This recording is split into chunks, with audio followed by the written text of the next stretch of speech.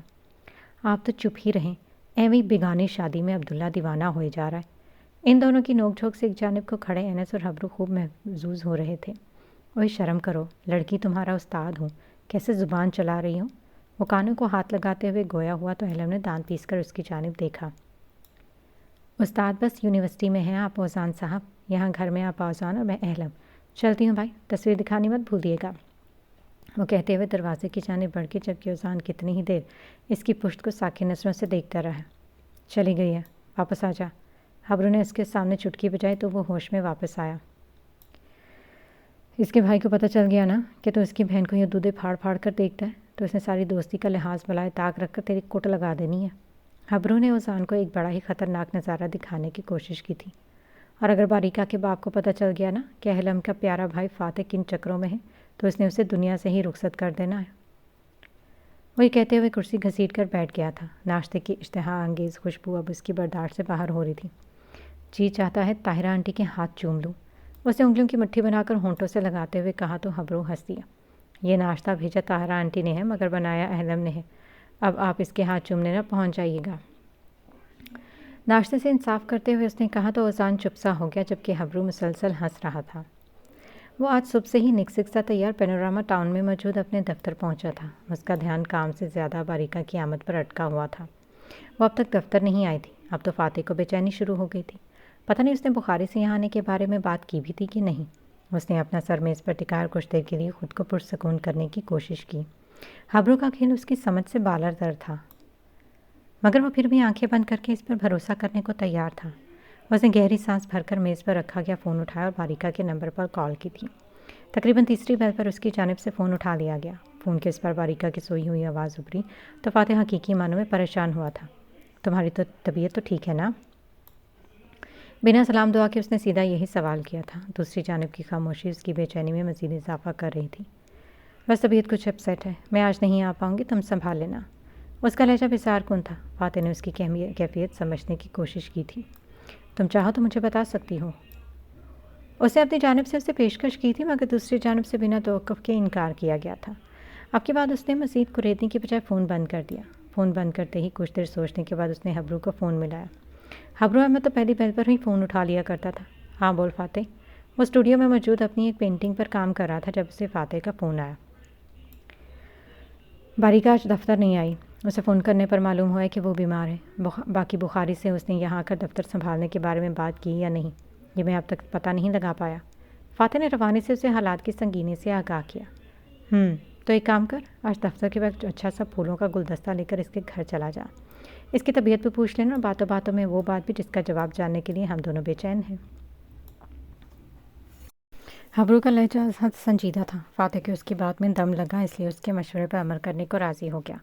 دماغ الجھا تو ضرور تھا مگر مستقبل میں ہر الجھن یوں ہی سلجھنے والی تھی۔ کھڑکی کے پردے کے ہٹنے کے باعث سورج کی روشنی چھن کر اس بستر پر پڑی تھی جہاں وہ دنیا و مافیا سے بیگانی سوئی ہوئی تھی۔ لمبے کمر تک آتے خوبصورت بال تکیے پر بکھرے ہوئے تھے۔ بڑی بڑی غلافی آنکھیں اس لمحے پرسکون انداز میں بند تھیں۔ وہ سامنے صوفے پر بیٹھا اپنے نزدیک اس قیامت خیز حسن کو دیکھ رہا تھا۔ اسے جب پہلی بار اس عورت کو دیکھا تھا وہ ایک پہلی نظر میں ہی اس کے دل کی دھڑکن ڈوب کر ابھری تھی۔ زندگی میں جو چاہنا حاصل کر لینا سیال کا پسندیدہ کام تھا۔ شائنہ اس کے پہلی نظر میں ہی اس کے دل کو بھا گئی تھی۔ وہ ہاتھ تھوڑی تلے جما کر وہیں صوفے پر بیٹھا ہوا تھا جب سامنے بستر پر لیٹی ہوئی شائنہ نے آنکھیں کھولی تھی۔ سر بھاری ہو رہا تھا۔ اس نے سر تھام کو خود کو پرسکون کرنے کی کوشش کی تھی۔ گڑیا نیما آنکھوں سے اس نے گڑیا کا نام پکارا تو سیال صوفے سے اٹھ کر اس کے قریب بستر پر آ گیا۔ وہ ٹھیک ہے، تم فکر مت کرو۔ اس نے جھجک کر ہاتھ اس کے سر پر رکھا تو وہ بدک کر پیچھے ہوئی۔ یہ کیا کر رہے ہیں آپ؟ اس نے آنکھیں پھیلا کر پوچھا تو سیال نے ہاتھ اٹھا کر اسے پرسکون کرنے کی کوشش کی۔ اٹس اوکے، ریلیکس، کیا آپ ٹھیک ہیں؟ اس نے چہرے پر تفکر لیے پوچھا تو شائنہ نے دونوں ہاتھوں سے اپنا سر تھاما اور زور سے چیخی تھی۔ اللہ تمہیں غارت کرے حسن، وہ ہذیانی انداز میں چیخی تھی۔ سیال اس کی حالت پر بس خاموش ہو کر رہ گیا تھا۔ ریلیکس شائنہ، اس گھٹیا انسان کے لیے تم خود کو کیوں تھکا رہی ہو؟ سیال نے سائڈ میں سے پانی کا گلاس اٹھا کر اسے تھمایا تو وہ گھونٹ گھونٹ کر کے حلق میں اتارنے لگی۔ مجھے گھر جانا ہے، اس نے نم لہجے میں کہا تو سیال نے گہری سانس بھری۔ تم گھر نہیں جا سکتی ہو شائنہ، کیونکہ وہ گھر اب حسن کا ہے۔ سیال کی بات پر اسے لگا جیسے کسی نے اس کے پیروں تلے زمین کھینچ لی ہو۔ وہ بلاج کا گھر تھا، میرا گھر تھا، گڑیا کا گھر تھا، پھر کیسے حسن وہ گھر لے سکتا ہے؟ شائنہ کو سمجھ میں نہیں آ رہا تھا کہ وہ کیا کرے۔ بے سر و سامان کیسے ہوا جاتا ہے اسے آج معلوم ہوا تھا۔ بلاج جاتے ہوئے بھی اس کے لیے اپنا گھر چھوڑ کر گیا تھا تاکہ وہ سکون سے اپنی چھت تلے بیٹھ کر زندگی گزار سکے، مگر جو چال سیال نے چلی تھی اس چال سے شائنہ ناواقف تھی۔ اونٹ کروٹ کس کروڑ بیٹھتا ہے اس بات سے سب انجان تھے۔ لاہور میں ارباز ولا میں شام کی چائے چل رہی تھی۔ وہ لان میں بیٹھی ہوئی چائے پی رہی تھی۔ موسم سہانا تھا۔ میز پر رکھا ہوا فون بجا تو شمع بیگم نے فون اٹھا کر دیکھا تو اذان کی ویڈیو کال آ رہی تھی۔ شمع بیگم کے لبوں پر مسکراہٹ رنگی اور انہوں نے میز سے فون اٹھا کر سامنے کیا۔ اذان نے مسکرا کر انہیں سلام کیا۔ السلام علیکم ماما، کیسی ہیں آپ؟ اس نے مسکرا کر انہیں سلام کیا تو شمع بیگم مسکرا دی۔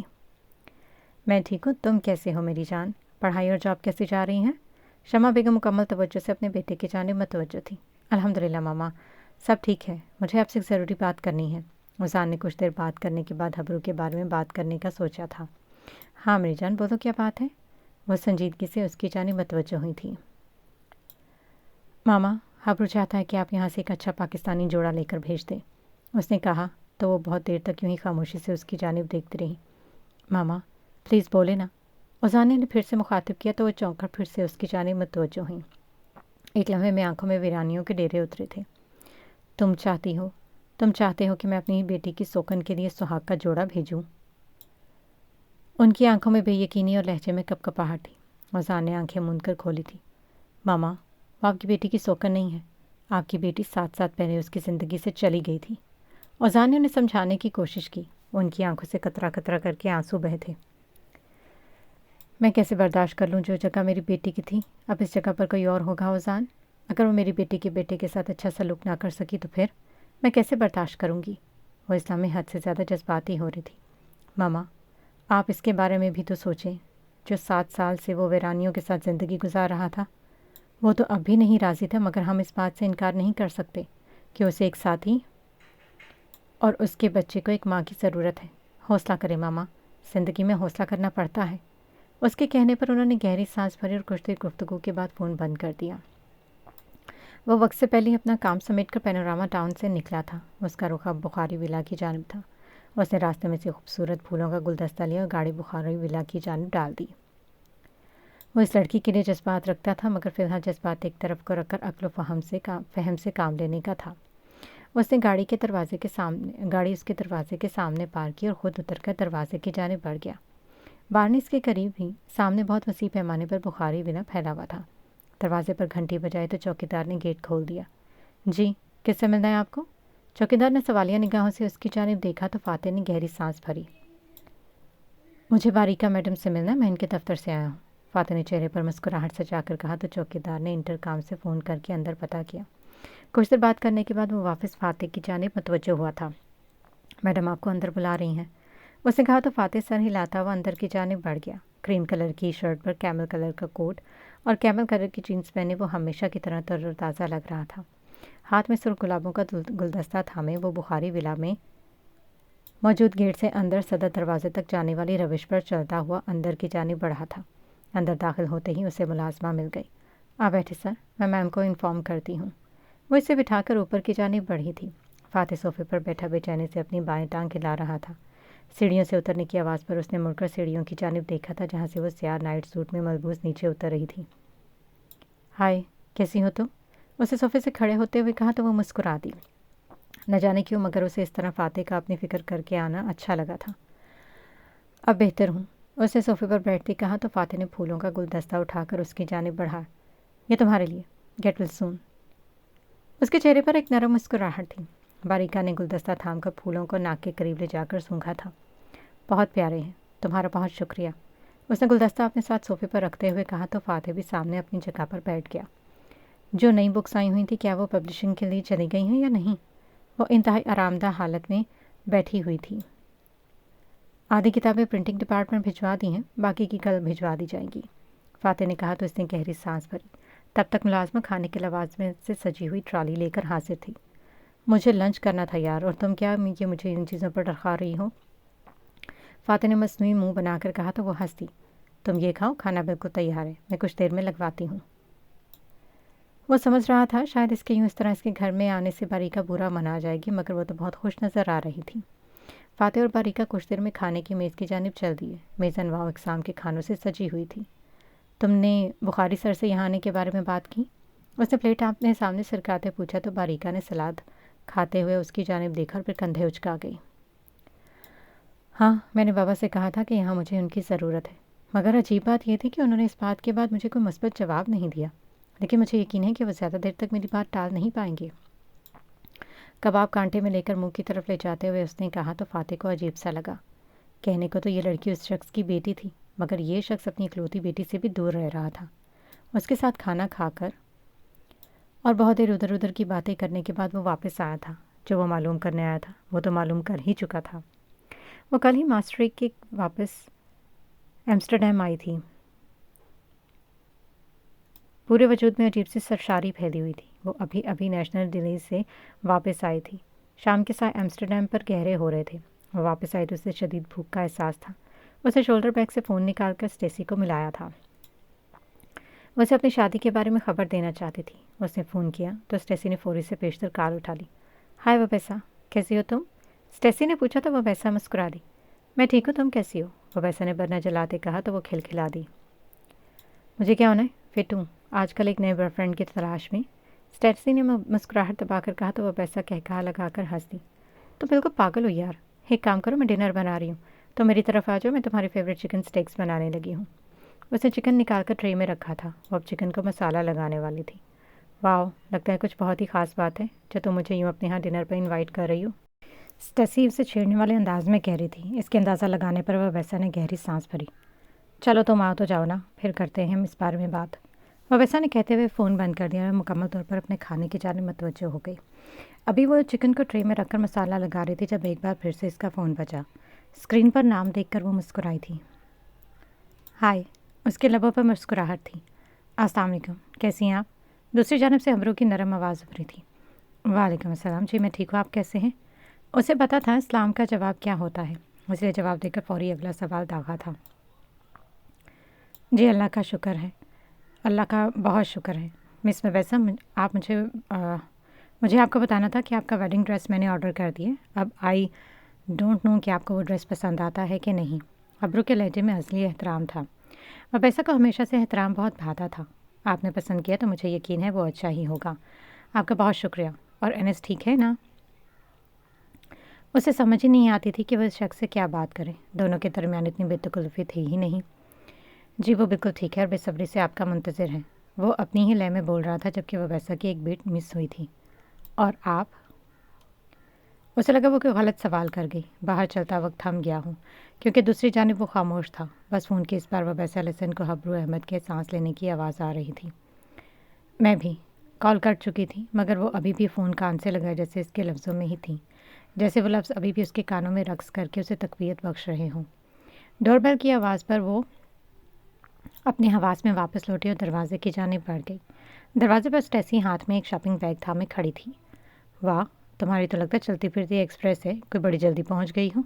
وہ اس کے پیچھے دروازہ بند کر کے اندر آئی تھی، چہرے پر مسکراہٹ تھی۔ ہاں بھائی، تم نے بلایا تھا، کیسے نہ آتی؟ اس نے آرام دہ انداز میں صوفے پر بیٹھتے کہا تو وبیسا کچن میں واپس آ گئی۔ جلدی بولو، ایسے کیا خبر سنانی تمہیں؟ دیکھو، مجھے لگا کہ خوشی کی خبر ہوگی اس لیے میں یہ براؤنیز ساتھ لے کر آئی ہوں۔ اس نے میز پر دھرے ہوئے شاپنگ بیگ کی جانب اشارہ کرتے کہا تو وبیسا نے جوس کا گلاس اس کی جانب بڑھایا۔ تمہیں اچھے یاد ہے نا؟ وہ مسکرا کر مدے کی جانب آئی تھی۔ اسٹیسی نے بھویں اچکائی تھی۔ وہ کیسے بھول سکتی ہوں، ایک مدت تک اس کی تصویریں دیکھنے کے لیے تمہارے ساتھ لائنوں میں دھکے کھائے ہیں۔ اسٹیسی بڑی آرام سے بول رہی تھی جبکہ وبیسا کا دل کر رہا تھا اس سے ایک لگائے۔ اچھا، تو اب تم احسان جتا رہی ہو اسٹیسی میڈم؟ وہ بھویں اچکا کر بولی تو اسٹیسی ہنس دی۔ نہیں یار، بس ویسے ہی مذاق کر رہی تھی۔ اب جلدی سے خبر بول دو ورنہ میں نے تجسس سے ہی مر جانا ہے۔ اس کے چہرے پر بیزاری ابھرتے دیکھ کر وبیسا اس کے پاس آ کر کھڑی ہو گئی۔ میں ایچے سے شادی کرنے والی ہوں، اب سے 4 دن بعد۔ اسٹیسی کو لگا وبیسا نے اس کے ساتھ بہت ہی بھونڈا مذاق کیا۔ وہ کہا لگا کر ہنسی اور پھر ہنستے ہی چلی گئی۔ تم سمجھ رہی ہو کہ میں تمہارے ساتھ مذاق کر رہی ہوں؟ وبیسا نے بے یقینی سے کہا تو اسٹیسی کی چلتی ہنسی کو ایک دم بریک لگی۔